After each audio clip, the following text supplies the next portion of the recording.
আমরা নবীনগর স্মৃতিসৌধের ভিতরে বসা ছিলাম।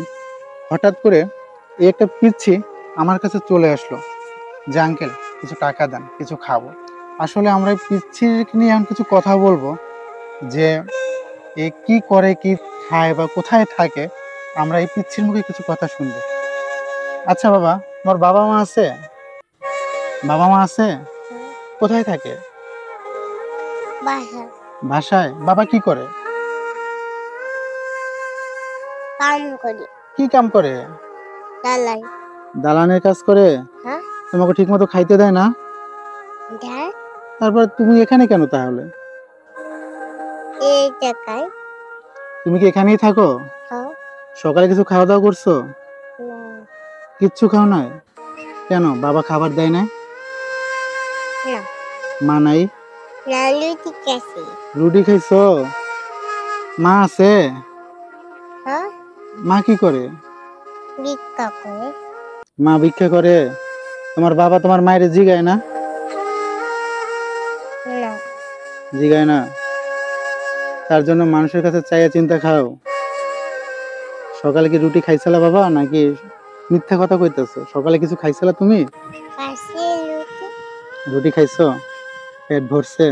হ্যাঁ, এখানে তুমি সারাদিন কয় টাকা পাও? 30 টাকা। মাত্র 30 টাকা? হ্যাঁ, এই 30 টাকা দিয়ে কি হয়, কি করো তুমি? আইসক্রিম খাই। আইসক্রিম খাও? খাবো। হ্যাঁ, খাবো। শরবত আর আইসক্রিম খাও?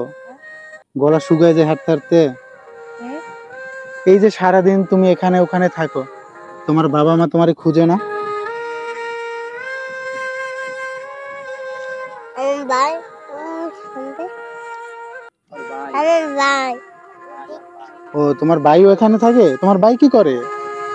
বাবু বলো, তুমি নির্ভয়ে বলো, আমার সাথে কথা বলো, সমস্যা নেই। তোমরা কয় ভাই বোন? বোন আছে। এতটা একটা ছোট বোন আছে? হ্যাঁ, এটা কি তোমার মার কাছে থাকে? এখান থেকে কয় টাকা পাবা? আর এই টাকা দিয়ে তুমি দুপুরে খাবার কি তোমার মায়ের কাছে যেয়ে খাও, না তোমরা এখানেই খাওয়া দাওয়া করো? এই জায়গায়। এই জায়গায়। এই যে 30 টাকায় কি দুপুরে খাবার হয় বাবা? না, 10 টাকায় 10 টাকায় কি খাও তুমি? আইসক্রিম। আইসক্রিম। তোমার নাম কি? ইসমাইল। ইসমাইল। খুব সুন্দর নাম। দেশের বাড়ি কোথায় তোমার? আম্মু জানে। তোমার আম্মু জানে, তুমি জানো না দেশের বাড়ি কোথায়? এখানে তোমরা কোথায় থাকো? কুগাঁও। হুম? পুরানপাড়া। কোথায়? কুগাঁও পুরানপাড়া। কুরগাঁও। এখান থেকে কত দূরে? দড়ি। দেখুন প্রিয় দর্শক, জীবন কত নাটকের থেকেও নাটকীয়। এটুকু বাচ্চা আজকাল কোথায় থাকার কথা? সে আজ পথ শিশু। কারণ নৈতিকতা, বিবেক এর অভাবে এই শিশু আজকে, হয়তো আপনার ঘরেও শিশু সন্তান আছে, তারা আজকে কত আদর যত্নে আছে, কিন্তু এই পথ শিশুগুলো অযত্নে অবহেলায় এই পথের কোণে এখানে ওখানে পড়ে থাকে। এদের পৃথিবীটা বড়ই নির্মম। যার যতটুকু সম্বল, যতটুকু পারি এদের স্নেহ ভালোবাসা দিই।